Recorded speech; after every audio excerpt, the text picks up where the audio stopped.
situation like that, when your arm is underneath the shoulder, what can you do from a cradle position like that to get the fall? You have to readjust. Make sure you get your hips up top.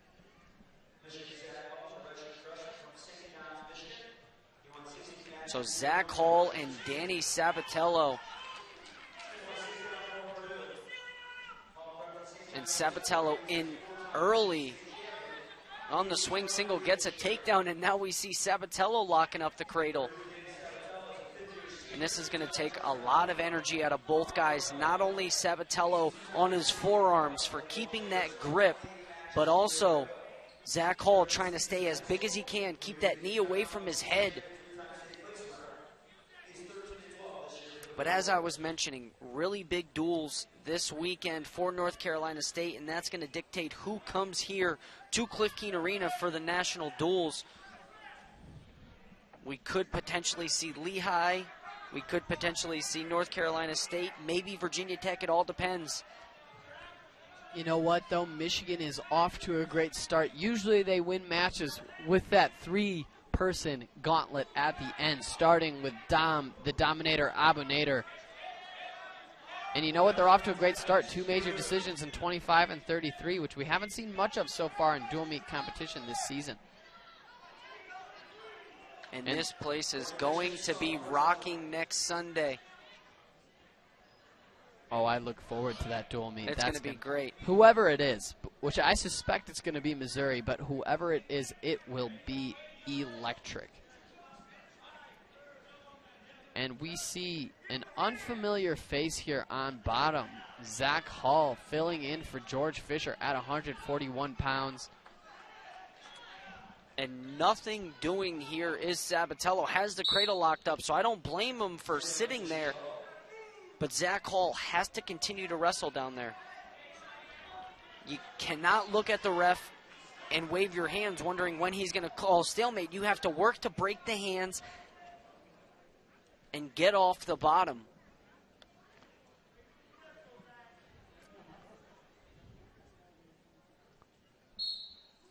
And there Sabatello starts on top once again. Hall gets back up to his feet.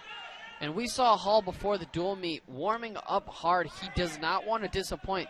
It's only, I can't remember how many times it's been, but it's still fresh. He hasn't wrestled on this Cliff Keen mat very often, making one of his first matches here in the varsity lineup for the Wolverines at 141 pounds. Does not want to disappoint. Wants to prove that this is his spot and this is where he belongs.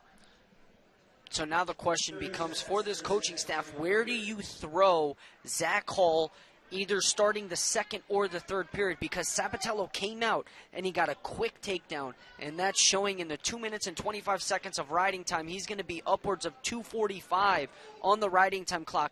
So do you throw him down where he's got written out for 2 minutes and 45 seconds and giving up 2 stall calls? So Sabatello with the second stall call, where do you put him? Yeah, Sabatello picks up that 1 point of stalling. 3-0 leading the match.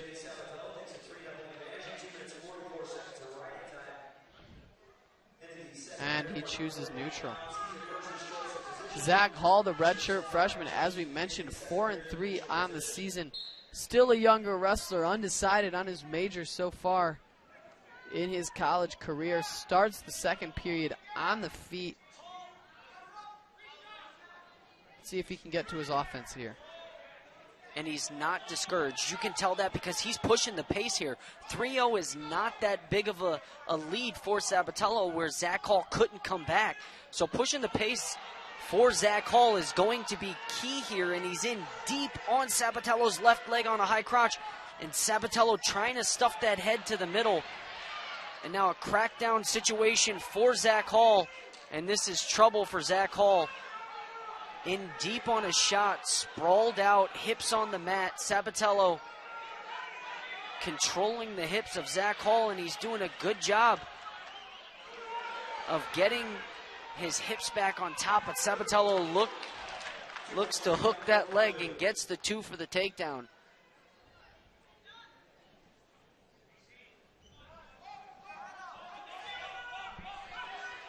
And like you said, 2 point takedown for Sabatello. Leads the match 5-0 He's on top again, getting 3 minutes of riding time now with 40 seconds left in the second period. Zach Hall has no answers for Sabatello's offense here. I like the urgency out of the Michigan wrestler. He kept looking for the shot, was deep on the shot, got off his knees. But at some point... And Hall 1-4, so comes back to neutral, and this would be huge if he could score a late takedown here. He has 15 seconds to get his offense off. He's looking for a shot.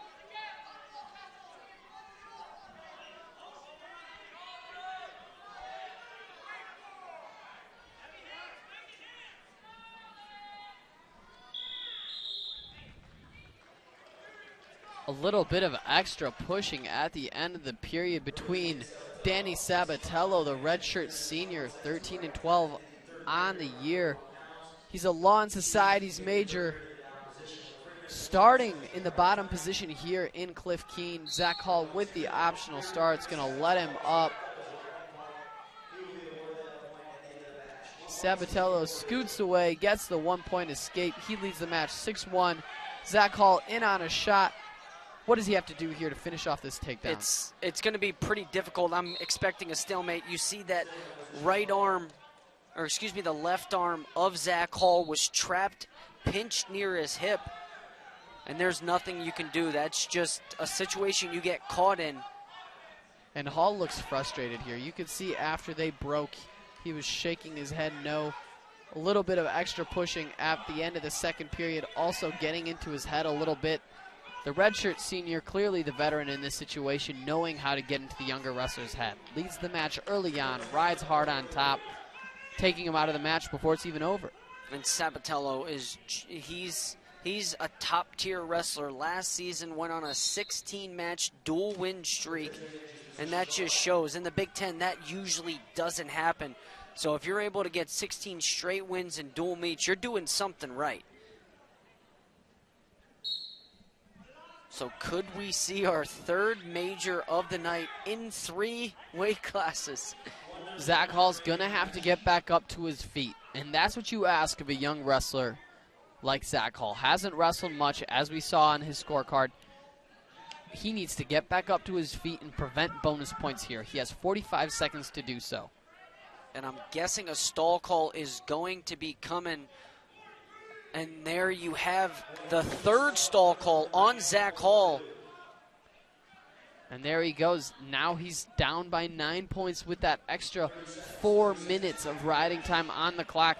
He has to get a reversal if he wants to not give up bonus points here in this match. And by the looks of it, his head's down. He's on his knees. Doesn't seem like he has any answer for Sabatello here on top. And he could potentially get hit again. So looks like Michael Chase is going to let this one ride out, and Sabatello is going to take this. A good win for Sabatello.